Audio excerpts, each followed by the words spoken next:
Je crois que maintenant, il va Oui. aussi être le temps de faire participer nos auditeurs à un débat, parce que le COS, c'est ça aussi. Le COS, c'est ouvrir le débat, c'est pouvoir discuter. Vous avez dit que vous n'aviez que des questions et pas de réponses. Eh bien, c'est parti pour les questions.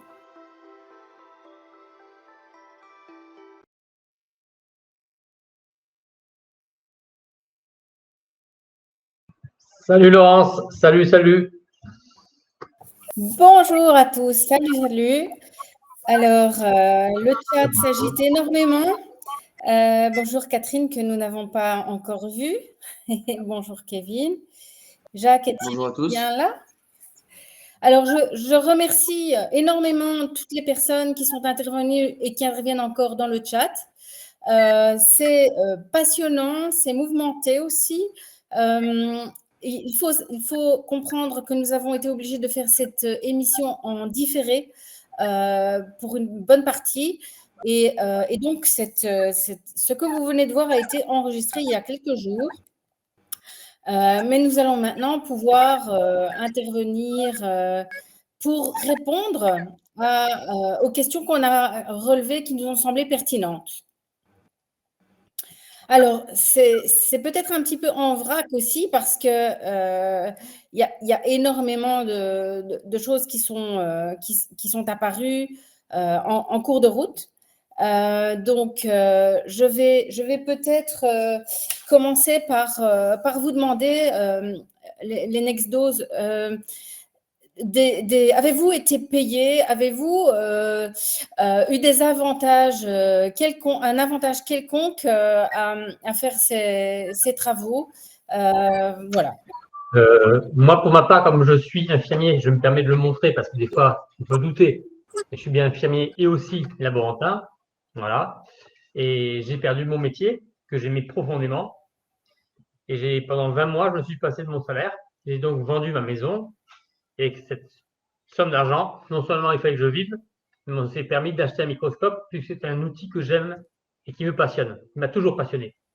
Et c'est grâce à ce microscope et à nos observations qu'on a essayé d'être rigoureux, qu'on a réussi à montrer qu'il y avait quelque chose qui était énorme. Et il suffit de regarder le produit 30 secondes à x400, par exemple, on s'aperçoit de suite qu'il y a un truc qui ne va pas. Hein.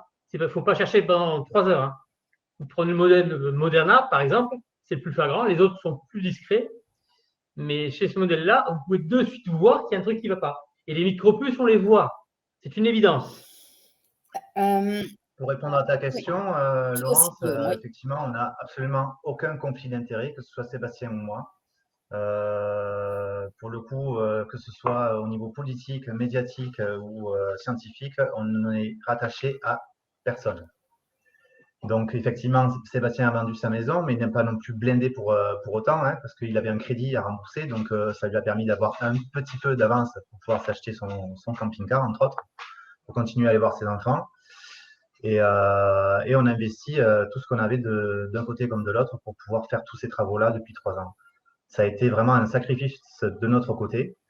Aujourd'hui, on n'est pas du tout rentré dans nos frais, hein, loin de là. Et on est acheté par personne. Sébastien n'a même pas demandé ne serait-ce que 100 € ou 1 euro à une seule association pour aider pendant qu'il était suspendu. Donc, nous n'avons touché de l'argent de personne.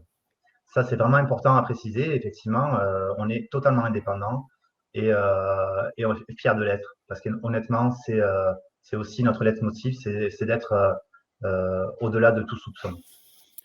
Donc, toutes nos démarches ont été faites de bonne foi. Hein. Ce sont des vraies images, on n'a jamais rien truqué. On a souvent aussi dit qu'on ne savait pas s'il pouvait y avoir éventuellement une pollution de nos échantillons, avec notamment ce qu'on observait au niveau biologique. Hein.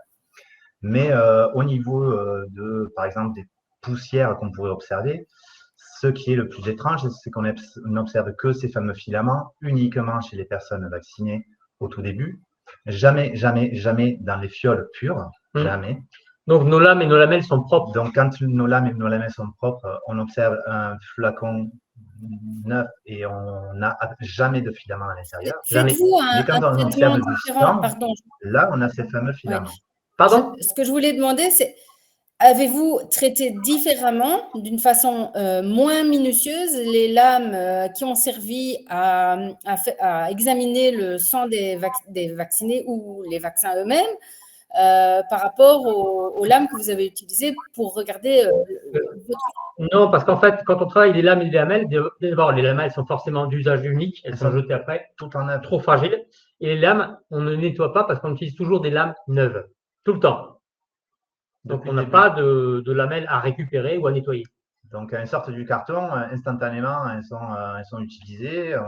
Il y a pas, alors, il peut y avoir des poussières, c'est sûr, hein, sur quelques secondes où on a sorti et on prend le temps de le passer à l'air comprimé pour chasser toutes les poussières. Mais nous faisons toujours attention. Et après, effectivement, on n'est pas en salle blanche. Mais bon, quand on fait le travail en salle blanche, avec le microscope électronique à balayage, on a des observations quand même qui sont assez surprenantes. On l'a montré tout à l'heure. Donc voilà, le principe du nettoyage, on essaie de l'éviter tout simplement parce qu'on utilise toujours du matériel neuf à usage unique.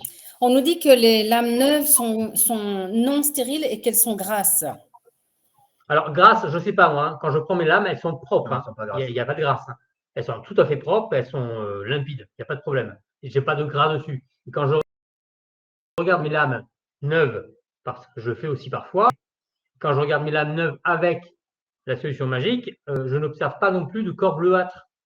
Il n'y a pas de poussière. C'est propre. Oui, ça c'est vraiment important à préciser.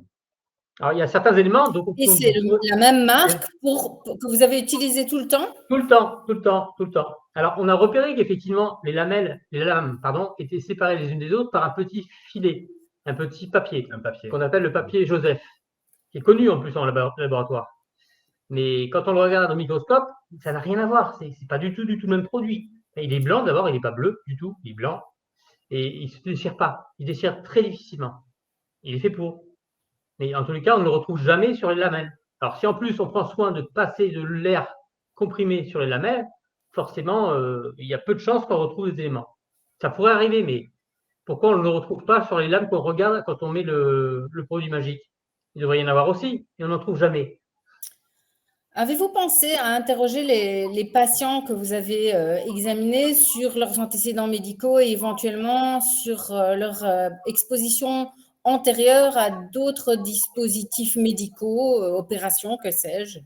C'est une question certainement intéressante, mais comprenez bien que nous, on est deux à bosser et que ça devient une gestion infaisable. On ne peut pas s'amuser à faire tout ça chez les patients.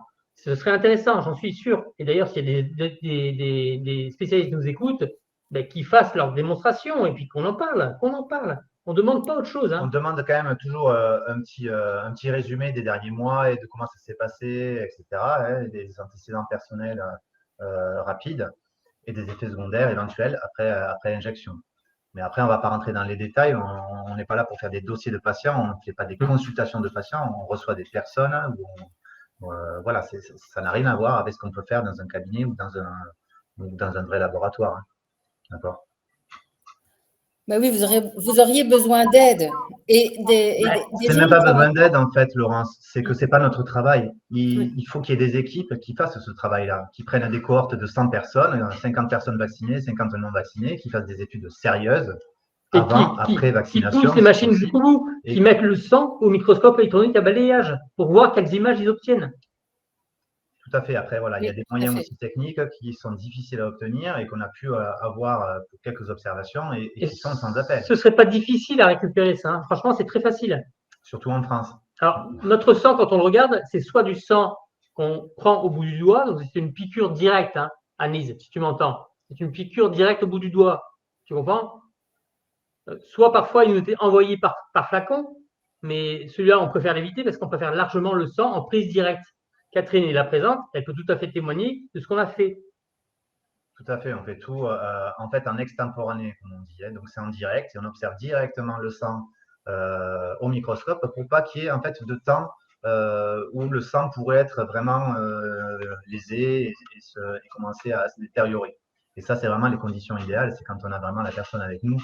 Et Catherine, c'est vrai qu'elle a passé toute une après-midi avec nous. Et c'était très instructif, difficile pour elle aussi. Hein, quand on a les gens en direct comme ça, c'est difficile. Hein, et je pense que son témoignage serait intéressant aussi. Tout à fait. J'allais proposer qu'on l'écoute. Catherine, bonjour. Pouvez-vous nous raconter il faut remettre ton micro.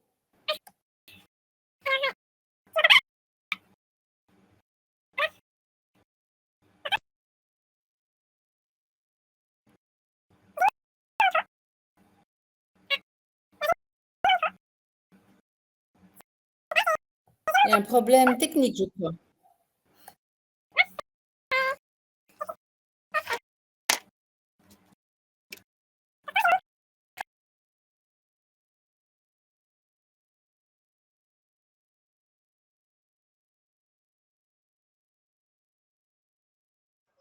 Est-ce que tu peux enchaîner sur peut-être des questions, Laurence, et en attendant qu'elle règle… Désolée, j'essayais de comprendre ce qui se passait. Pardon. Oui, tout à fait. Donc, je voyais dans les différentes questions passer celle qui concerne le professeur Perron, à qui vous avez remis une clé USB. Et beaucoup de gens n'ont pas suivi la suite qui a été donnée à cette… à votre intervention et ce qu'a fait le professeur Perron éventuellement avec vos résultats. Et d'abord, qu'y avait-il sur cette clé? La clé USB contenait ni plus ni moins que NextDose 1 et 2, tout simplement, que vous pouvez retrouver sur notre site. Donc en fait, on montrait ça et on lui demandait de nous expliquer. Il n'a jamais donné réponse, malgré nos 2 interventions, puisque j'avais son numéro de téléphone, donc je l'ai appelé. On l'a relancé avec deux SMS. Mais il n'a jamais donné réponse. Et là, on a vu que récemment, il a fait un petit commentaire avec, comment elle s'appelle, avec celle qui fait le Doctoton. Avec Cécile du Doctoton. Cécile, voilà. Et on a compris que, bon, apparemment, pour lui, c'était du fake, tout ça, et qu'on cherchait à lui nuire. Moi, j'étais sincère, je partais du principe qu'on avait affaire à quelqu'un de sérieux et de sincère. Et quand je m'aperçois qu'il tord le bras pour nous faire comprendre qu'en fait, on a essayé de le torpiller, ce n'est pas du tout le cas. Monsieur Perron, ce n'est pas du tout le cas. Vous le savez maintenant en plus. Vous le savez, on connaît la vérité, on sait ce qui s'est passé avec la clé USB, monsieur Perron, on le sait. Donc, n'inventez pas. Ça va vraiment nous fâcher. C'est très dommage. Je pense que vous êtes utile. Il y a effectivement eu quelques mensonges à son égard. Et ça, pour nous, ce n'est pas acceptable. Nous n'avons jamais transféré, et je tiens à le dire et à le préciser devant tout le monde, nous n'avons jamais transféré qui que ce soit, ni à M. Perron, ni à personne d'autre, des éléments autres que nos propres observations. Donc, vous n'avez jamais travaillé sur l'hydroxychloroquine, par exemple? Jamais de la vie. Non, il parle de l'hydroxychloroquine. Effectivement, nous n'avons jamais travaillé sur ce sujet-là et jamais donné d'informations sur ce sujet-là. On n'a pas les moyens d'observer ça. Ce n'est pas notre sujet. Donc, nous, à chaque fois, toutes les personnes qui ont reçu des infos avec nous, et on a des dizaines et des dizaines de lettres recommandées qu'on a envoyées, avec des clés USB ou avec nos livres, le premier livre, la première version, le second, et à chaque fois, c'était sur nos observations. Donc voilà, effectivement, on n'a eu quasiment aucun retour à ce jour de toutes ces personnes-là. C'est bien dommage, mais on a toujours espoir. Après, voilà. Écoutez, moi, je pense qu'en France, c'est vrai que c'est compliqué. Maintenant, l'information, elle a traversé l'Atlantique et je pense qu'aux États-Unis, en Australie ou ailleurs, les informations sont bien diffusées maintenant et il y aura des échos dans les mois à venir. Quelqu'un a demandé si vous aviez contacté Alexandra Henriot-Caude. Est-ce que vous avez essayé de la contacter? Nous avons eu ce plaisir, oui. Nous ne l'avons pas contactée directement. Oui, c'est elle qui est venue parce nous que ça contacter. faisait depuis la première année du Covid, en fait, que j'ai cherché plusieurs fois à lui envoyer des mails. J'ai même envoyé 2 fois des mails à Alexandra Henriot-Caude, notamment sur le fameux uracil qui avait été modifié par le pseudo-méthyluridyl. Et je voulais vérifier cette information et qu'elle me confirme cette information-là. Pour moi, c'était vraiment quelque chose d'extrêmement grave. Et si dès le début des injections, on avait dit au grand public qu'il y avait en fait de l'ARN messager qui n'était pas de l'ARN, parce qu'en fait, on avait modifié une des 4 bases de la vie, je pense que ça aurait été très clair pour tout le monde. On avait 2 vaccins à OGM qui étaient déclarés tels quels par l'Agence européenne du médicament, qui étaient Johnson & Johnson et AstraZeneca. C'était des vaccins OGM. Et on avait 2 vaccins à ARN messager, qui étaient Pfizer et Moderna. Et ces 2 vaccins à ARN messager, ce n'est pas de l'ARN messager, puisqu'en fait, ils ont modifié une des 4 molécules de la vie pour la transformer chimiquement par une autre molécule. Donc, pour moi, en fait, ça fait que c'est une grande supercherie, en fait, dès le début qu'on a eu, politico-médiatique. Et ça aurait été intéressant d'avoir l'appui d'une scientifique de renom comme Alexandra Henriot-Caude. Bon, elle ne nous a pas répondu là-dessus, mais par contre, c'est vrai qu'on a eu par hasard un petit peu la chance de pouvoir échanger quelques bribes d'informations via un canal. Bon, au début, elle nous a un petit peu attaqué, mais on lui a montré du coup nos films, nos 2 premiers films pour le coup. Nexos 1 et 2. Et elle nous a répondu très succinctement en nous disant magnifique. Et quand on a demandé plus d'informations, en fait, elle ne nous a pas répondu. Elle nous a dit qu'elle était extrêmement malade, qu'elle avait de la fièvre depuis plusieurs jours. Et malgré les relances, on n'a pas pu avoir de retour plus précis. Là aussi, c'est bien dommage, mais nous sommes conscients qu'elle a les moyens d'observer au microscope ce que nous avons observé. Donc, il ne faut pas non plus nous prendre pour des cons. Elle a toujours dit que c'était pas de son ressort, que c'était pas dans son domaine, mais j'imagine que ces gens, comme peut-être même Anne-Lise, qui est dans le chat, que les contacts qu'ils ont auraient pu être activés pour justement faire avancer les choses, vous donner de l'aide et éventuellement, bien sûr, que les détracteurs viennent travailler avec vous pour valider ou invalider vos observations. C'est tout ce que vous avez demandé, je pense. Depuis le début, c'est tout ce qu'on demande, hein, que nos observations soient reproduites et confirmées ou infirmées, et surtout interprétées par des vrais scientifiques. Et quand on voit le genre d'interprétation qu'on peut avoir par moment, ça nous laisse juste pantois. Tout à l'heure, on s'est un peu trompé sur la vidéo, mais on aurait pu faire voir, parce qu'on l'avait aussi, la vidéo de la fusion, où on voit des globules blancs, notamment des polynucléoneurophiles, qui fusionnent. Tout ça, on l'a documenté, on l'a enregistré et mis sur notre livre. Tout ça, c'est documenté. C'est même un accès libre sur notre site gratuitement. Tout à fait. On l'a présenté plusieurs fois dans des interviews. Et effectivement, il y a eu un petit couac technique tout à l'heure quand on a montré le syncytium in vitro à ARN messager. On a diffusé, en fait, il a été diffusé une vidéo de syncytium in vivo, donc chez les personnes vaccinées. Mais bon, c'est pas très grave. De toute façon, voilà, nous, on sait qu'on a diffusé tout ça sur nos réseaux et que la fusion est réelle. C'est pas du flan, c'est pas faux, quoi. C'est réel. On ne sait pas si elle dure dans le temps, mais semble-t-il oui. Mais après, ça, on peut pas le mesurer. Par contre, in vitro, on la retrouve très facilement, et in vivo, il semblerait que ça soit confirmé. J'ai vu beaucoup de critiques techniques, évidemment, surtout Anne-Lise. Je pense qu'Anne-Lise Bocquet, on peut quand même d'abord la remercier de sa présence, hein, et puis aussi rappeler que c'est une vraie scientifique. Elle a un diplôme, c'est vrai, parce que je vois qu'il y a des gens qui ont mis en doute ses compétences. Je crois qu'on peut reconnaître qu'elle en a énormément. Je ne pense pas qu'elle ait un compte en banque alimenté directement par Davos. Mais par contre, eh bien, elle a un fameux caractère et donc c'est pas toujours facile d'arriver à comprendre et à tomber d'accord. Et donc, je sais que, par exemple, il a été dit que les cristaux qu'on voyait, elle a proposé que c'était des cristaux de cholestérol qui donc ne fondaient pas en présence d'eau. Je crois que vous avez quand même eu une équipe de professionnels qui est venue avec son microscope électronique. C'est pas vous qui avez trouvé un microscope électronique sur le chemin. Donc, il y a une équipe derrière qui est venue et qui a regardé avec vous et qui a confirmé que que ce n'était pas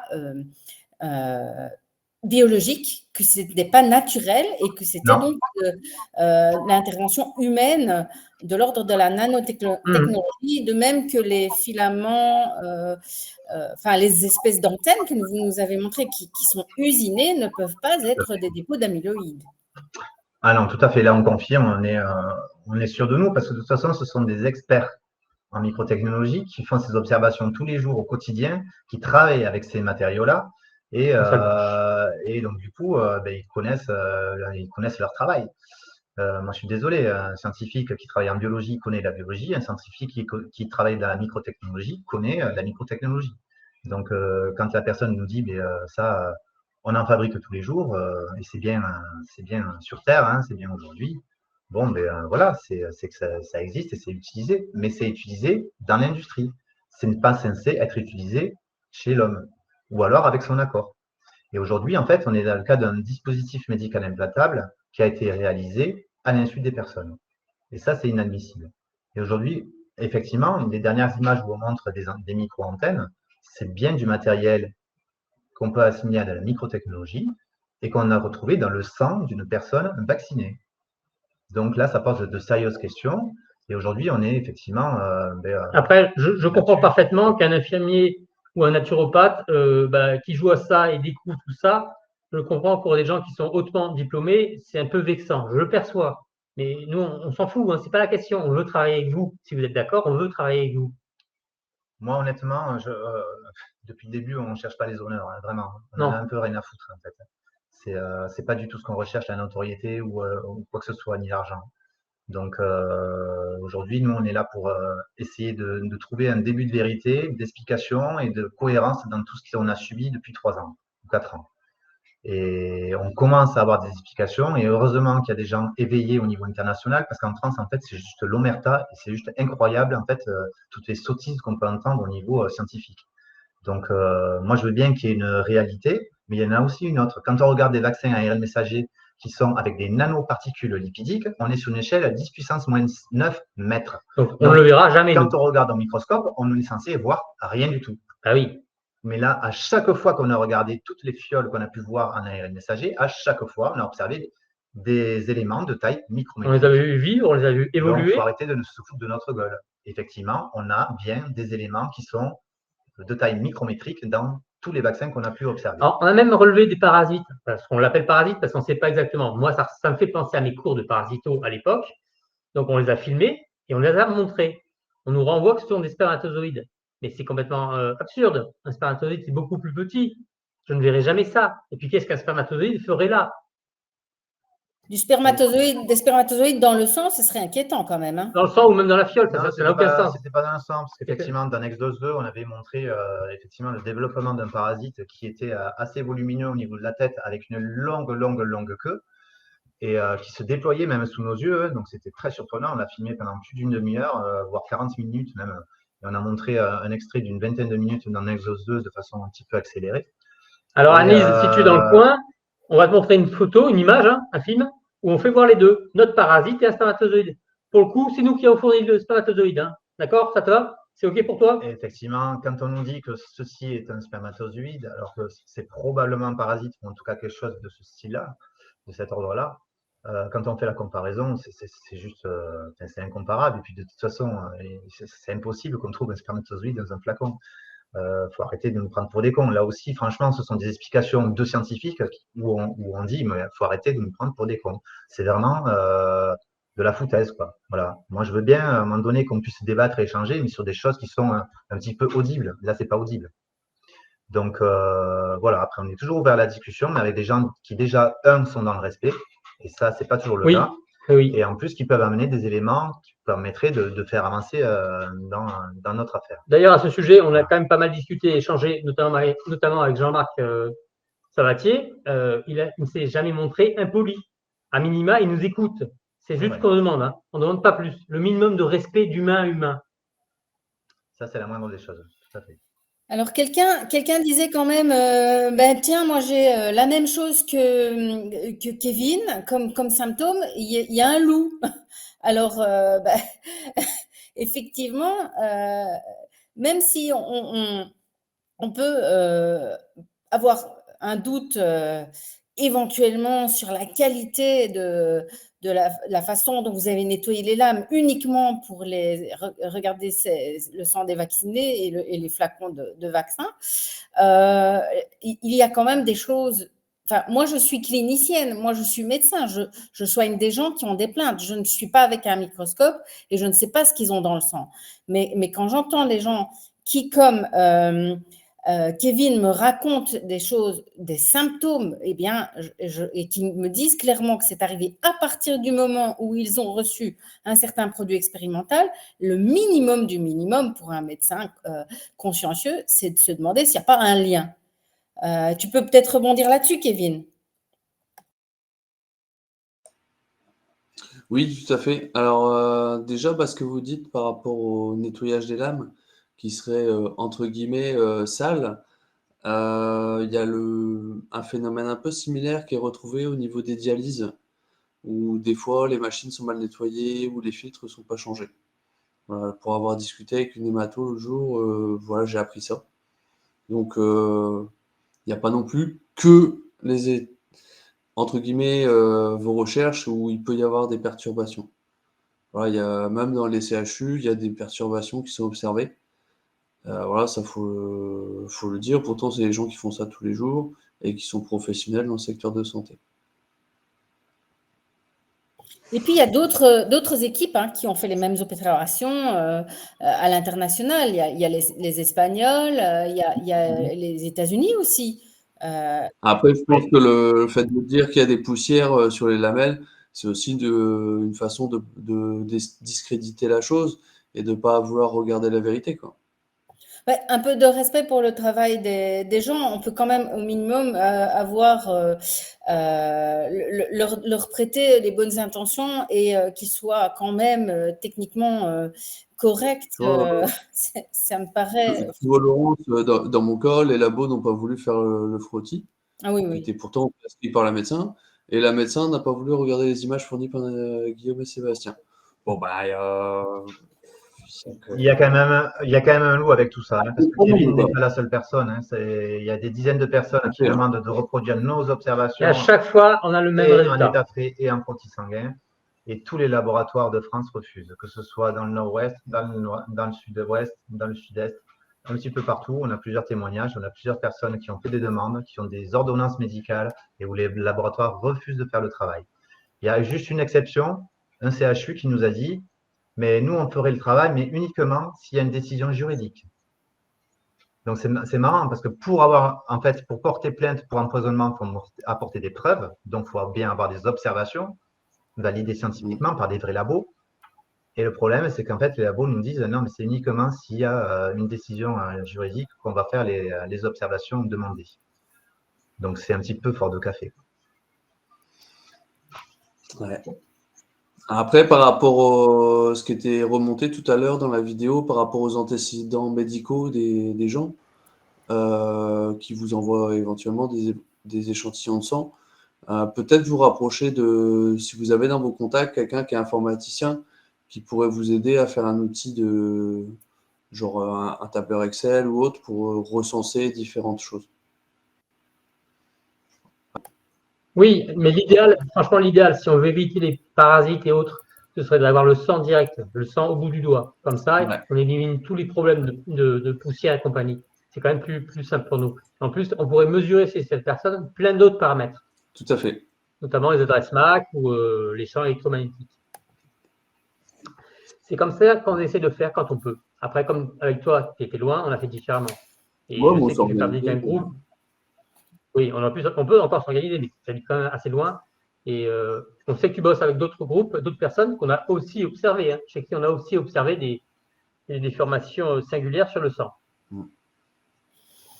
Et moi, j'ai ces patientes qui ont des anémies que personne ne comprend. Je voyais Annelise qui prenait un air un peu narquois en disant que c'était une atteinte de la moelle avec des troubles endocriniens. Je suis désolée, mais les médecins qui se sont penchés sur ces cas ne sont pas des débiles et ils ont aussi pensé, comme Annelise, à un dysfonctionnement de la moelle ou des troubles endocriniens et ils n'en ont pas trouvé. Quand on parle d'une anémie d'origine indéterminée, c'est bien qu'elle est d'origine indéterminée. Ça veut dire qu'il y a un phénomène nouveau que les médecins ne s'expliquent pas et qui est apparu à partir du moment où on a injecté aux gens des produits dont on ne nous dit pas ce qu'ils contiennent. Je pense que ça doit être très clair. Merci pour ces précisions, Laurence, parce qu'effectivement, c'est important de… Alors, à titre indicatif, quand vous cherchez un immunosuppresseur puissant capable de rendre les gens stériles, il y en a, ça existe, le chloraminophène. On le sait. C'en est un parmi tant d'autres. Le chloraminophène existe depuis 40 ans. Donc, ce n'est pas forcément celui-là, mais je dis que ça existe. Alors, je vois toujours les remarques d'Annelise qui dit que si on prélève au bout du doigt, on va avoir une activation des plaquettes. Oui, d'accord, mais aussi chez les non-vaccinés.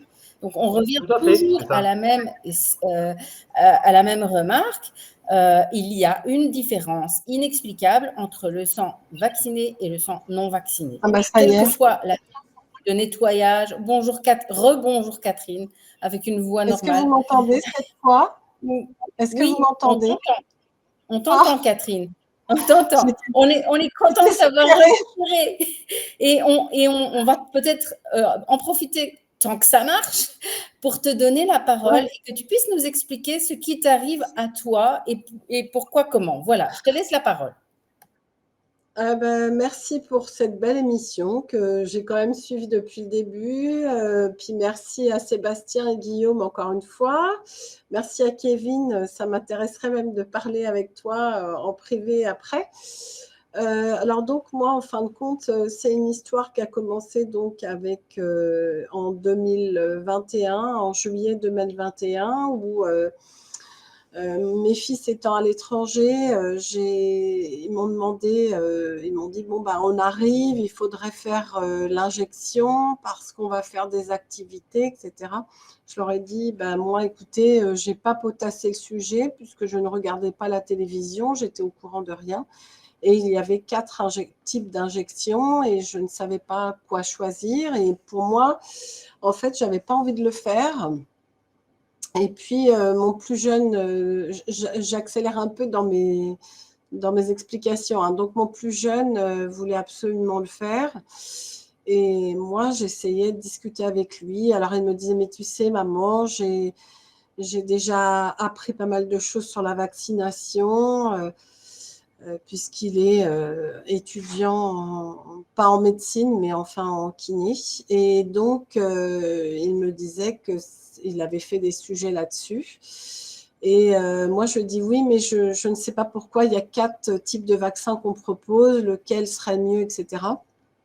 Et donc, je suis allée avec lui jusqu'au bout. Je ne voulais pas, j'ai essayé de le dissuader parce que j'avais un manque d'informations sur ça et il y avait quelque chose en moi, dans le plus profond de moi, qui me disait de ne pas le faire.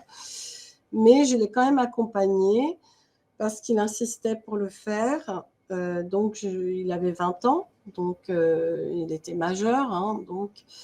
Et je suis allée jusqu'au bout devant l'infirmière. Et l'infirmière, je lui dis, vous savez, il a quand même quelque chose, une anomalie cardiaque. Elle me dit, mais il n'y a pas de problème.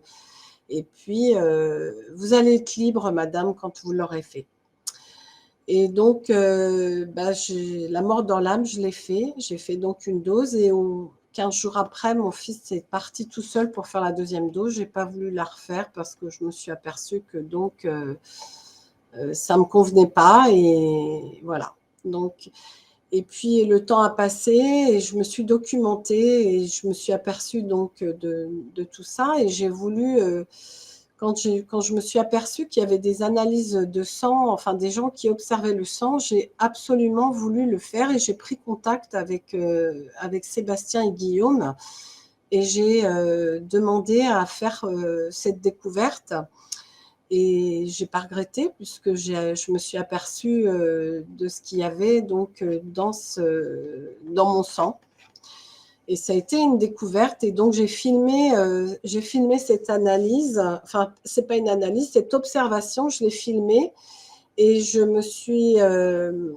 l'ai postée grâce à Martine Vonner sur Ensemble les libertés. Donc, on l'a posté sur son site internet où on a eu pas mal de réactions positives et des réactions aussi quelques négatives, comme cette dame Anne-Lise qui n'arrête pas de donner des observations négatives. Et pourquoi je l'ai fait? En fait, je voulais aussi alerter mes enfants qui ont reçu des injections et je voulais leur montrer, puisque la discussion était très difficile. Moi, j'essayais de leur parler de mes découvertes et puis ils ne voulaient absolument pas entendre. Donc, j'ai fait cette expérience d'observation pour leur montrer. Malgré tout, ils n'ont pas voulu les regarder. Il y a uniquement celui qui n'est pas injecté qui a voulu la regarder. Alors, je ne sais pas si depuis ils l'ont regardé. Voilà, ça leur est propre. Mais moi, je voulais aussi alerter tous les injectés parce que mon combat est pour les injectés, puisque je le suis. Je me suis longtemps considérée comme non injectée, puisque je me battais à côté des personnes, des soignants. Je suis allée manifester contre le pass dès le départ, même si j'avais reçu une injection, je ne voulais absolument pas avoir de pass. Et aujourd'hui encore, je me bats à côté des personnes, mais en fait, en faisant cette découverte, parce que quand je suis allée voir Sébastien et Guillaume, je me suis dit, ça se trouve, on ne va rien trouver. Voilà, je me suis dit ça. Et en fin de compte, je suis partie un petit peu la fleur au fusil, on va dire. Hein. Et quand j'ai fait cette observation, j'ai été surprise. J'ai même eu plusieurs jours où j'étais un petit peu secouée de cette découverte, puisqu'on a fait des découvertes de mon sang. D'ailleurs, tout à l'heure, j'ai vu passer au niveau des amas de plaquettes. Donc, c'était l'observation de mon sang. Et en fin de compte, je pensais que j'avais rien. Toutefois, j'avais quand même des symptômes puisque je fais de l'asthme. Depuis, en fait, janvier 2022, où je suis tombée malade pendant un mois, j'avais de plus en plus de mal à respirer, notamment pour faire des activités très basiques. Retirer des feuilles dans le jardin, aller chercher la poubelle puisque je suis sur une petite colline. J'étais très essoufflée, mais je disais, bah oui, c'est mon poids, j'ai un excès de poids. Enfin, et puis, j'avais beaucoup de mal, des mal dans les jambes. La nuit, je souffrais beaucoup, je mettais mes jambes sur les côtés, etc. Et finalement, maintenant que j'ai vu mon sang, je comprends tout ce qui m'arrive. Pourquoi j'ai mal aux jambes, je comprends pourquoi j'ai de l'asthme.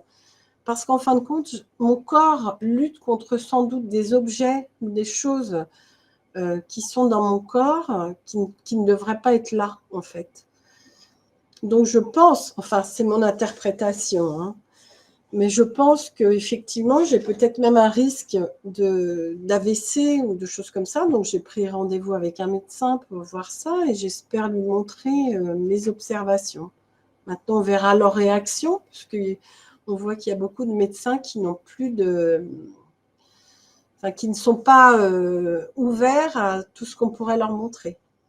Donc voilà Mais en tout cas, je voulais remercier quand même Sébastien et Guillaume et puis aussi Martine Vonner, enfin pour la possibilité de mettre en visibilité en fait ces observations. Parce que je pense aussi que quand les gens voient une vraie personne, puisqu'on voit aussi des choses un petit peu abstraites, mais une personne qui a observé son sens, c'est plus parlant.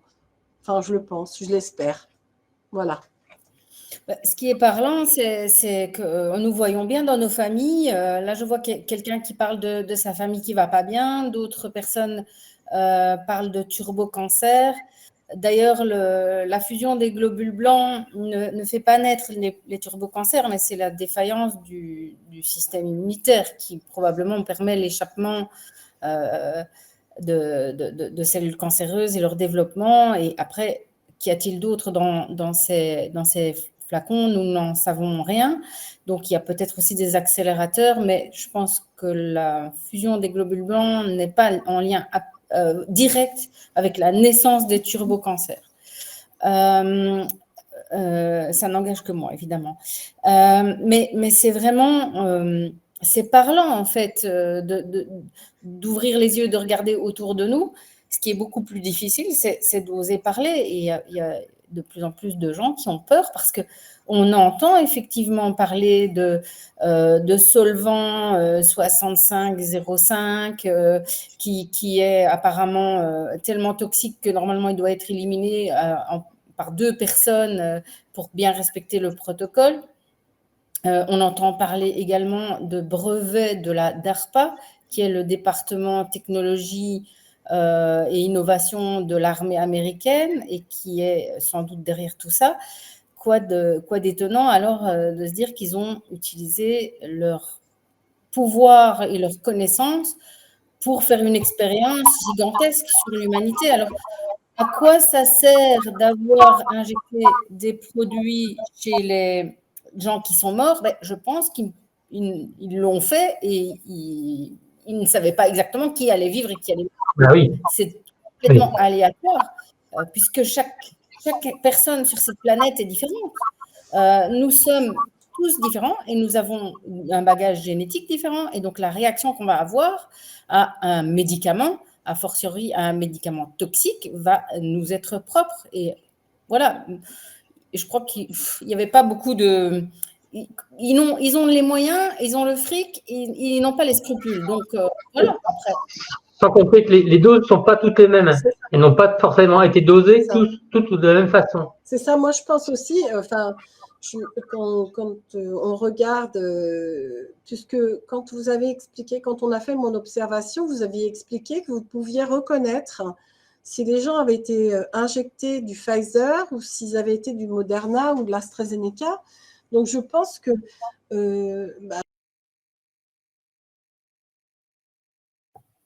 Catherine nous a quittés. Ça, c'est pas un effet des injections. Mais bon, c'est un effet direct, par contre. C'est vrai, c'est vrai. Alors, moi, je voudrais quand même attirer l'attention aux soignants, à tous les soignants qui ont fait ces injections, sans trop réfléchir manifestement. Les flacons qui contiennent l'injection, en voilà un, ils sont tous surétiquetés. Ils ont 2 étiquetages. Un premier, et puis quand on tire dessus, il y a dessous, il y a un deuxième étiquetage, avec 2 dates de péremption différentes. OK? Ça, déjà, dans la tête d'un infirmier, ça doit faire tilt. Hein. De suite, il y a un truc qui ne va pas. Et ensuite, quand je regarde le flacon dedans, je ne sais pas, on va bien le voir là, le flacon, il n'est pas transparent. Il est opaque. Une solution opaque. On n'est pas en réanimation, les enfants. D'accord? Donc, ce produit-là n'aurait jamais dû être injecté. C'est un produit neuf, hein. Il y a encore le flacon dessus. Il est neuf. Il y a un surétiquetage et un flacon douteux à l'intérieur. Et les infirmiers, mes collègues, amis, réveillez-vous. Et les dates entre le surétiquetage et l'étiquetage en dessous, le premier étiquetage, sont différentes. Les 2 dates sont différentes, vous voyez? Voilà. L'étiquetage, il est là. Si j'enlève, j'ai une autre date dessous. Ça fait percuter personne? Oui, ça c'est frappant. Et dites-moi, avez-vous eu l'occasion de regarder d'autres vaccins comme le diphtérie, tétanos, coqueluche, le RRO ou éventuellement les anesthésiques locaux? Parce que je vois que ça aussi, c'est des questions qui reviennent régulièrement dans le chat. Oui, Laurence, on a regardé plusieurs vaccins classiques, des vrais vaccins pour le coup, le ROR, le DTP, et après il y en avait eu un autre ou 2. On avait fait un tout petit extrait d'un Exos 2 au début sur des vidéos issues de ces vaccins classiques. Nous, on n'a pas forcément, après d'interprétation à en faire, on n'a pas poussé non plus les recherches plus que ça parce que ce n'est pas notre sujet principal. Mais quoi qu'il en soit, en tout cas, ça n'a strictement rien à voir avec les vaccins anti-Covid. Vraiment rien à voir, même s'il peut y avoir éventuellement quelques molécules un petit peu, on va dire, que c'est pas forcément homogène. Des fois, il y a différentes particules, en fait. Mais en tout cas, rien de suspect comme ce qu'on peut observer avec les autres vaccins anti-Covid. Rien de comparable. Et après, au niveau des injections, des anesthésiques dentaires, pardon, c'est pareil. Là, c'est pas notre sujet. On n'a pas du tout le temps de se pencher là-dessus. On a fait des essais vite fait parce qu'on nous a demandé, insisté, etc. On a fait 3 ou 4 anesthésiques ou 4 ou 5 anesthésiques dentaires. Mais on ne peut pas aller plus loin. Le problème, c'est qu'on n'a aucune référence, en fait, sur ce qu'on devrait observer dans un anesthésique. Donc, on l'a fait. On a observé des choses un peu singulières, mais on ne peut rien conclure. Il y a probablement, en tout cas, des choses particulières qui ne semblent pas très, très nettes. Mais le problème, c'est que là, pour nous, pour le coup, c'est difficile au niveau de l'interprétation. Donc, on préfère laisser les gens qui veulent pousser les investigations là-dessus. Parce que nous, en fait, notre sujet, ça a vraiment été depuis le début les nouvelles plateformes vaccinales, ARN messager ou ADN recombinant. Parce qu'en fait, si ça continue, tous les anciens vaccins vont être transformés en ARN messager. Et ça, c'est vraiment notre leitmotiv, c'est de vouloir arrêter ça, parce qu'on voit depuis le début qu'on a regardé au microscope, on voit qu'il y a de vrais gros soucis. Autant in vitro que in vivo, avec tous les effets secondaires parfois graves, voire même les décès. Et en plus, le graphène, il ne s'élimine pas facilement, je crois. Enfin, vous avez parlé des polynucléaires qui l'attaquaient, mais vous avez une idée de sa durée de demi-vie, comme on dit en médecine? Donc, combien de temps il faut pour éliminer la moitié de la dose de graphène qu'on a reçue? Imagine bien que c'est complètement impossible pour nous, avec nos moyens, d'évaluer ça. Non, mais comme la demi-vie, on ne l'a pas, mais tu sais, comme on a pu voir un petit peu de la présentation, hein, je vois qu'avec juste les masques au graphène, une seule instillation reste dans les bronches pendant 28 jours. Rendez-vous compte, une seule fois, vous respirez une seule fois dans le masque, pendant 1 mois, vous avez du graphène dans les poumons. Ça, c'est factuel, ça a été déterminé scientifiquement. Donc, j'imagine que quand on l'a dans le corps, ça doit circuler, se loger dans des organes, pénétrer profondément, peut-être même dans le cerveau ou dans des organes nobles, comme le cœur et autres. Le temps que ça s'expulse, à mon avis, il peut falloir plusieurs mois ou plusieurs années avant que ça sorte. Donc, c'est pas simple. C'est quand même quelque chose. Je peux ajouter quelque chose. Moi, j'ai pris du NAC. J'ai pris du NAC justement quand je suis partie de chez vous. En fin de compte, je me suis dit, bon, bah, faut vraiment que je prenne du NAC. Et j'ai constaté une amélioration de mon asthme.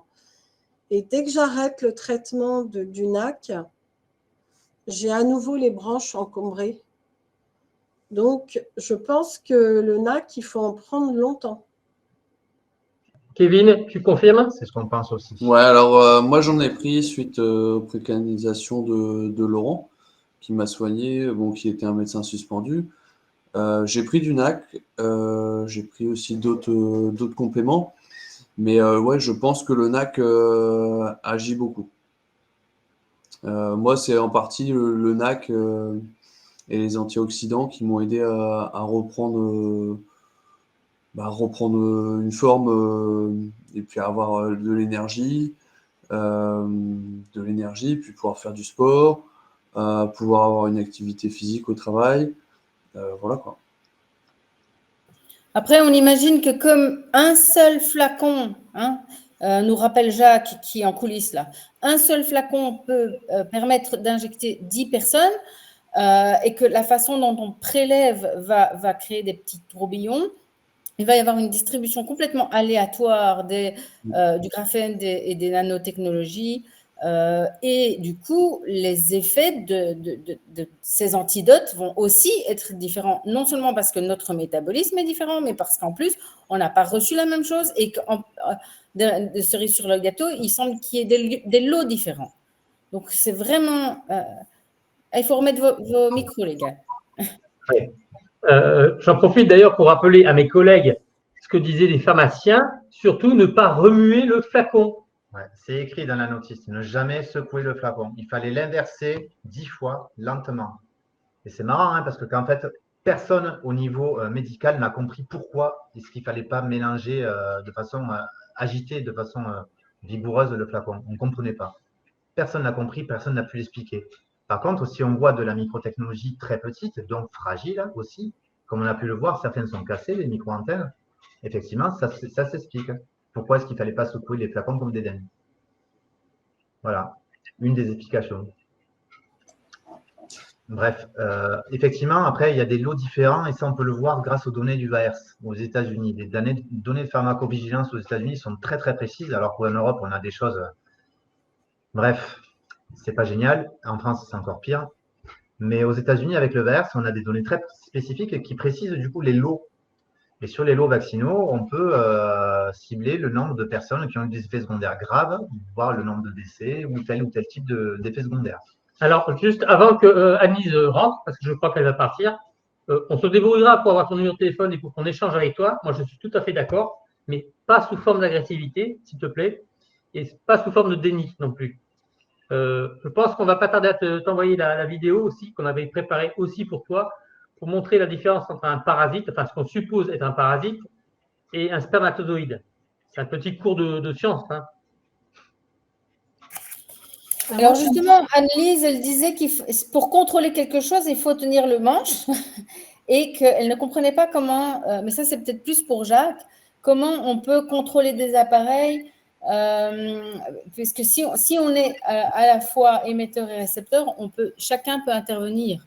Alors là, Jacques, au secours, je ne sais pas si tu peux répondre à cette question-là. Alors, celui qui peut intervenir, à mon sens, c'est celui qui Kevin. contrôle la technologie. Quand vous, par exemple, vous avez un dispositif médical implantable, vous allez absorber une pilule qui va prendre votre taux de glucose dans le sang ou je ne sais quoi.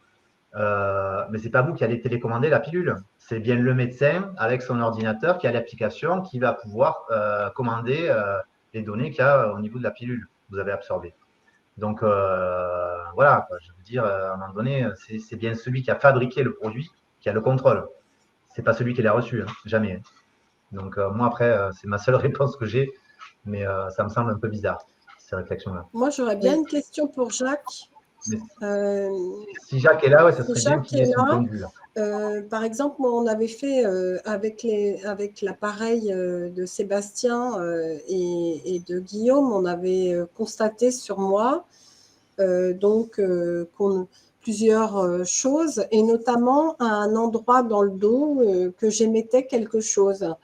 Et ma question serait pour Jacques, est-ce qu'il pense qu'on pourrait intervenir extérieurement pour désactiver ces choses qui sont actives dans notre corps? Alors la réponse de Jacques est peut-être déjà en partie dans sa première intervention ici. Il dit que celui qui contrôle, c'est celui qui envoie l'onde initiale avec la source d'énergie et qui connaît la bonne longueur d'onde. Donc peut-être que c'est en trouvant la bonne longueur d'onde qu'on pourra désactiver quelque chose. Enfin, ça, c'est mon hypothèse, mais j'attends que Jacques la confirme. Mais si on parvient à trouver la bonne longueur d'onde, on peut entrer en interaction avec ce qui se trouve dans le corps des injectés et voilà, j'imagine aussi pouvoir désactiver. Alors, en attendant qu'ils répondent, certains ont proposé d'autres choses comme le dioxyde de chlore, en fait, ou des chélateurs pour le graphène. On est vraiment sur de l'expérimental. Le dioxyde de chlore, j'en ai déjà pris. Hein. Le dioxyde de chlore, oui, mais il faut vraiment le faire péros et en lavement du côlon. Hein, lavement du côlon? Ah oui, le dioxyde de chlore, les vrais protocoles dioxyde de chlore, c'est le protocole déparasitage, c'est-à-dire boire plus faire des lavements du côlon. Et donc ça, c'est un peu technique et puis c'est un peu compliqué, mais pourquoi pas.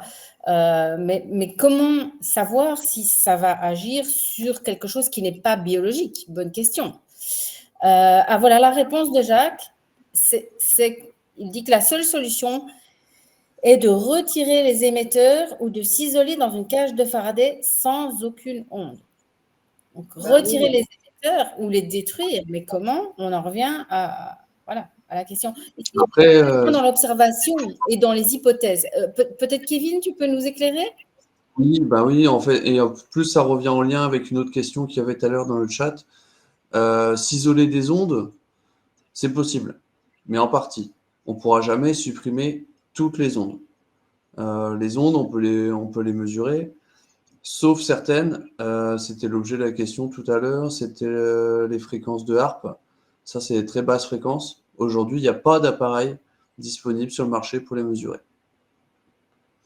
Et c'est comme les fréquences, les très hautes fréquences en THz, aujourd'hui, on ne peut pas les mesurer. Et donc ça, c'est vraiment un gros problème. Ça veut dire que tout ce qui est au niveau militaire, on ne peut pas le mesurer. Toutes les hautes fréquences en THz, on ne peut pas savoir si on est impacté. Et toutes les basses fréquences avec HAARP, pareil, on ne peut pas les. Et puis les satellites militaires aussi. Avec les satellites militaires et les radars, etc. Est-ce que les vêtements anti-ondes, est-ce que ça pourrait permettre de nous isoler? Dans tous les cas, réduire son exposition aux ondes, quelle qu'elle soit, hein, que ce soit physiquement ou avec des vêtements ou avec une maison vraiment bien isolée, ça ne peut être que bénéfique à mon sens. Après, et puis pratiquer le hurling, se mettre à la terre ou marcher pieds nus pour évacuer l'énergie, la tension induite qu'on a dans le corps. On en parle beaucoup, ouais. Après, c'est sans certitude, ce sont des hypothèses, encore une fois. Bah, moi, j'ai essayé, ça marche. Très Enfin, sur bien, moi, ça très marche. bien. Bon, Au niveau après, du ouais, ressenti et des Et quelque symptômes chose des qui personnes, marcherait sur apparemment, Kevin ne marchera pas forcément sur Catherine, mais il faut essayer, pas forcément. bien sûr. Kevin, bien évidemment. Kevin, est-ce que tu as essayé le testeur que Sébastien et Guillaume ont utilisé? Cet appareil-là, non, Ouais. je l'ai pas. Moi, j'ai d'autres appareils pour mesurer les ondes. J'ai donc un appareil pour les basses fréquences, hautes fréquences. J'ai un analyseur de spectre. J'ai de quoi mesurer la tension induite aussi dans le corps. Mesurer le CPL. Voilà, ça fait déjà un bon panel pour commencer Toi, tu es à faire injecté des aussi? diagnostics. Tu es injecté aussi? Ah oui, oui, moi j'ai Donc, pris est-ce que 3 tu doses. as vu une amélioration, par exemple, avec tes testeurs? Parce que c'est ça qui m'intéresserait, c'est par exemple avec tes testeurs, après avoir pris du NAC, est-ce que tu t'es retesté avec tes appareils et que tu aurais vu une amélioration? Alors avec mes appareils, en fait, on mesure des ondes. Oui, C'est pas des ondes que j'émets, parce que moi je fais en sorte d'être fréquemment relié à la Terre pour décharger le maximum, et je fais en sorte de m'isoler aussi des ondes. Donc, je suis quasiment en zone blanche. Voilà, on va oui. dire comme ça. Mhm. Mais par exemple, tu vois, avec Guillaume et Sébastien, on a fait des mesures avec leur appareil. Il s'avère que moi, ce que j'émets de mon corps, c'est à peu près les mêmes ondes que quand ils mettent l'appareil sur une ampoule éteinte. Et Alors ouais, cet appareil-là, je l'ai pas, je peux pas. d'accord. Sur ces mesures-là, je peux pas répondre. C'est hors de mon domaine. Moi, j'interviens plus chez les gens pour diagnostiquer, voir où sont les ondes dans leur habitation. Est-ce que Mhm. ça vient du voisin? Est-ce que ça vient de leur décodeur télé qui émet du Bluetooth? Est-ce que ça vient de leur Wi-Fi? Enfin voilà, il y a une multitude de pollutions. Est-ce que ça vient du CPL via le réseau Enedis? Voilà, c'est là-dessus que j'interviens. Et après, moi, je fais en sorte de supprimer vraiment toutes les ondes liées à l'habitation. Et éventuellement, je mets des harmonisateurs pour le peu d'ondes qui restent. D'accord. Toi, Donc ça, tu n'as pas diagnostiqué des ondes qui viendraient de ton corps. C'est ça que je veux dire. non. Alors moi, j'ai une approche un peu différente de Guillaume et Sébastien. Moi, je suis du bâtiment, je suis pas médecin, je suis pas biologiste ou infirmier.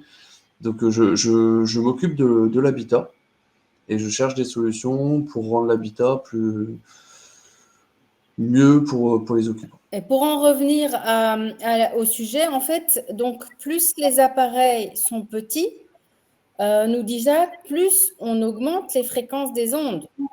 Et donc, Tout à fait. mais plus la portée des ondes va diminuer, ce qui veut dire qu'il va falloir augmenter le nombre d'antennes, surtout en 6G. Il faudra C'est ce qui s'est passé doubler, avec la tripler, 5G. quadrupler les sources d'émissions et ça sera donc plus concentré dans les villes.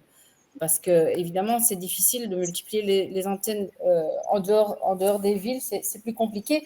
Et on peut imaginer que les gens aussi vont servir de relais d'antennes, en fait, avec ces injections. Et du coup, Bah, c'est peut-être pas bête de exactement. voir vacciner les morts, puisque dans les cimetières, il y aura beaucoup d'antennes. Enfin, je sais pas, hein, on peut partir là-dessus aussi. Hein.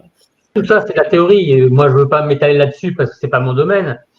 Par contre, ce qu'on sait, c'est que quand les gens ont été injectés, qu'ils émettent une adresse MAC, cette adresse MAC peut être affaiblie, notamment par l'eau. Parce que les personnes, dès qu'ils rentrent dans l'eau, l'adresse MAC disparaît. Et quand ils sortent de l'eau, l'adresse MAC réapparaît. Donc, il y a bien un jeu à mener, possiblement, avec des brouilleurs d'ondes.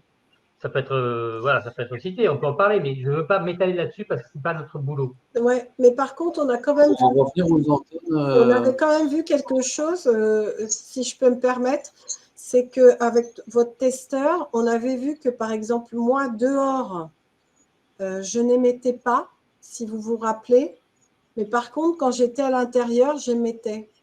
Donc, peut-être aussi que tous les appareils électriques, l'électricité de la maison fait quelque chose aussi sur nous pour, je veux dire, induit une conductibilité, si je peux Oui, m'exprimer. ou c'est peut-être justement les relais, ils sont plus nombreux dans la maison. C'est ça, parce qu'à l'extérieur, on a fait le test et je n'émettais pas. Alors, une question pour les Nextdose. Vos travaux, vous les avez transmis aux autorités françaises? Alors, on a essayé parce qu'on a été diffusé quelques fois sur YouTube, notamment Catherine aussi. Hein. Et puis, à chaque fois, la vidéo passe 30 000 vues et puis elle est complètement chantée. Alors, nous, on interpelle les autorités, bien sûr, mais bon, je ne veux pas trop me mettre en difficulté avec ça non plus. J'ai encore un métier, je suis encore infirmier, j'aimerais un peu exercer si possible. Et je le ferai certainement, mais en tout cas, on a fait de notre mieux. Alors après, on n'a pas directement envoyé notre livre ou notre clé USB au président ou au ministre ou à je ne sais quoi. Par contre, on a quand même publié notre livre et donc on a le retour de la Bibliothèque nationale de France. Donc, ils sont au courant. Ils ont reçu déjà la deuxième édition il n'y a pas longtemps. Et on a reçu le papier aujourd'hui, donc tout est en règle. On a plusieurs politiques qui ont reçu notre bouquin ou notre clé USB, qui n'ont pas donné suite, aucun d'ailleurs. On a quelques grands journalistes qui nous avaient dit qu'ils viendraient à la maison. De nombreux journalistes qui ont aussi reçu nos travaux et 2 ou 3 devaient venir et en fait, pour l'instant, personne n'est venu. François et compagnie. Berkoff, François, bon, il y en a beaucoup. Bref, voilà, donc de toute façon, on sait très bien que les choses se savent, que nous, on est sur écoute aussi depuis plusieurs mois, si ce n'est pas depuis plusieurs années. Donc, en fait, moi, je veux bien qu'on donne nos travaux au grand chef, mais bon, à un moment donné, tout le monde est au courant de ce qu'on fait aujourd'hui. Donc, oui, voilà. il ne faut pas oublier la finalité. Il y a quelqu'un qui demandait ce que font les Russes, les Chinois. Alors, nous, on ne sait pas, on n'est ni Russes ni Chinois, mais ce qu'on peut quand même constater, c'est que les Russes ont connu l'obligation vaccinale. Et que si on sort un petit peu du sujet, ils ont le rouble numérique. Je te rappelle que le vaccin russe n'a jamais été validé en France. Tout à fait. Mais on ne sait pas ce qu'il y a dedans non plus. Vous n'avez pas, pas pu les regarder. Non, oui, Kevin, est-ce que le vaccin russe il contenait les mêmes choses que les vaccins européens? Il y avait quelqu'un. Aucune idée, je ne sais pas. Eh bien, écoutez, moi, j'avais vu quand même qu'il y avait un Russe qui avait été sur le Darknet et qui avait vu les adresses MAC des vaccinés. Donc, il y a quelque chose de pareil, enfin, identique en Russie avec leur vaccin, comme pour nous. Hein. Ce n'est pas le Pfizer, mais c'est la même chose. Hein. Il y a les mêmes échos au niveau du vaccin chinois. Moi, j'ai eu pas mal d'informations aussi avec c'est pareil partout. Une personne qui était en Asie et qui m'avait fait un retour en me disant qu'ils avaient aussi tout à fait les mêmes choses. Le graphène, les adresses MAC, les injections qui coulaient au niveau de l'alimentation, au point d'injection, etc. C'est mondial. Donc, bon. A priori, ils sont tous d'accord pour qu'il y ait un contrôle massif des populations, quelle que soit l'origine. Alors, les amis, l'émission elle est vraiment très, très longue maintenant. Pour ne pas décourager les gens qui vont la regarder en rediffusion, on pourrait peut-être penser à conclure et que chacun… bien sûr, il y a encore des questions, mais nous n'avons pas toutes les réponses. Nous avons beaucoup de questions comme vous. On a la chance d'avoir Sébastien et Guillaume qui ont… acheter un microscope, on nous demandait lequel il faut acheter, je ne sais pas moi, à 4 000 €. Il a dit, vous prenez un microscope à 4 000 € de bonne qualité. Venez sur notre site. On peut en parler sur notre site. Venez, si vous voulez. Et donc, on a la chance de vous avoir. C'est quand même formidable que vous ayez pu au moins soulever ce lièvre et nouer des contacts avec Anne-Lise qui… va apparemment vous épauler dans la bienveillance et le côté didactique, puisque c'est une enseignante. Hein, donc, vous avez des choses à vous apprendre les uns les autres, je pense. Et les patients ont à apprendre des choses aux médecins, aux soignants aussi. Et donc, voilà, je propose que, bien qu'il y ait encore des questions sans réponse, on conclut là, chacun un petit mot, peut-être… honneur aux dames, Catherine. Écoutez, moi, je trouvais que c'était formidable cette émission. Hein. Merci Laurence pour cette initiative. Super. Et puis, moi, j'aimerais bien garder le contact avec Kevin et puis avec Jacques, parce que si on peut faire tous ensemble Ouais, pas des de souci. expériences, si on peut faire tous ensemble des expériences pour pouvoir continuer nos recherches, puisque moi, c'est mon idée. Je voulais préciser aussi que je fais partie de l'association AA Victimes. Et puis, j'ai des relations aussi dans d'autres associations et que je vois énormément de gens de très malades qui souffrent énormément, qui sont loin de penser comme moi, évidemment, avec tout ce qu'on discute là. Je pense que pour certains, c'est même pas envisageable d'en parler. Mais je pense beaucoup à eux et si je veux continuer les recherches, c'est pour mes enfants, bien sûr, pour ma santé aussi, mais pour toutes les personnes qui souffrent. Voilà. Kevin? Oui, bah, merci pour l'invitation et de m'avoir laissé participer à l'émission. Tu peux peut-être nous parler, nous dire que tu as écrit un petit guide qui est à disposition, c'est ça? Comment peut-on s'en Non, procurer? le guide que je t'ai envoyé, c'est Oui. un de mes formateurs qui l'a fait et que je t'ai diffusé par mail. Ah d'accord, ok. Et donc, les conseils que tu as donnés, on peut les retrouver plus haut dans l'émission. C'est pris. se protéger des ondes. Après, il y a différentes entreprises qui travaillent là-dessus pour tout ce qui est protection des ondes. Bon, je suis pas là pour faire la publicité, je vais pas citer de nom, mais en cherchant sur, par exemple, un moteur de recherche, vous trouverez facilement. Pour répondre par rapport à ce que disait Catherine tout à l'heure, par rapport aux effets secondaires du vaccin, je pense qu'il est important que toute personne qui ait des effets secondaires fasse le signalement de façon officielle, que tout soit marqué, gravé dans le marbre, et c'est ça qui nous aidera par la suite à avancer. Et sinon, pour répondre aussi à Guillaume et Sébastien, ils parlaient en début d'émission de la 6G. La 5G, ça s'est développé pendant le premier confinement, quand ils ont lancé les antennes. Et c'est une fois que les antennes ont été posées et activées qu'on a commencé à avoir des cas Covid. Ce qu'il faut voir, c'est que ce soit la 5G ou une autre technologie, chaque nouvelle avancée technologie a créé des maladies. Donc là, par exemple, c'était Covid. Que va nous amener la 6G? Et puis voilà, après, il suffit de regarder un peu dans l'historique les évolutions technologiques qu'il y a eu sur les 100 dernières années. Voilà, on peut facilement faire le lien de cause à effet. Oui, ça reste à l'état d'hypothèse, évidemment, mais bon, l'avenir nous le dira. On espère que ce ne sera pas dans un sens trop négatif. Guillaume, Sébastien, je vous laisse le dernier mot. Donc, je conclus avant vous. Moi, j'appelle tous les soignants à être prudents avec eux-mêmes d'abord, effectivement, et puis surtout à être bienveillants envers les patients qui ont des symptômes et qui ne sont pas dupes, parce qu'eux, ils sont capables de voir que ces symptômes sont apparus avec l'administration de ces substances et que dans leur entourage aussi, il se passe des choses. Et donc, je sais que c'est dur, je sais que vous avez peur, je sais que c'est extrêmement difficile aussi de croire tout ce qu'on a raconté aujourd'hui. Ça fait science-fiction et je ne sais pas qui a écrit le scénario de ce film, mais il est très mauvais et on aurait au moins pu nous demander si on voulait y participer.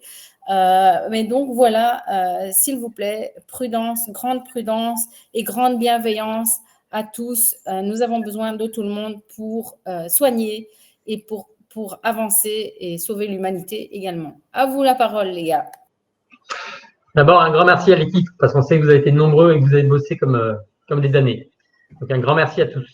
Merci de nous avoir cru, d'avoir pris le temps de nous croire, d'avoir pris le temps d'écouter et de mettre un lien entre tout. C'est pas facile, on le sait. Nous, on a mis en place un livre qui est là, qui est disponible sur notre site, sur Nextdose. Et c'est possible de l'acheter, tout simplement, pour nous soutenir, c'est vrai, et possiblement aussi pour le distribuer. Parce que quand vous l'achetez, si vous mettez ça dans les mains d'un médecin, il y a quand même des images qui sont des images médicales. Donc, il va au moins s'y intéresser. On a fait l'effort de le faire chez nous. On a distribué à plus de 50 corps médicaux, médecins, infirmiers et compagnie. Donc, faites juste l'effort si vous pouvez le faire. Ça nous aidera et ça permettra à ce savoir de se diffuser. C'est important que ce savoir se sache. Merci à tous. Merci à tout le monde. Moi aussi, je Au tiens à revoir. remercier Au vraiment revoir à tout le monde. tout le COS de nous avoir Merci. reçus, juste pour terminer. Et je remercie vraiment toute l'équipe du COS parce que vous avez été formidables et ça a été une émission qui a été Ouais, moi aussi. difficile à préparer, à monter. Et vous êtes peu nombreux à vouloir nous recevoir. Donc, un grand merci au COS. Et merci à tout le public qui nous soutient. Vous êtes formidables. Merci. À Bonne bientôt. soirée à tous.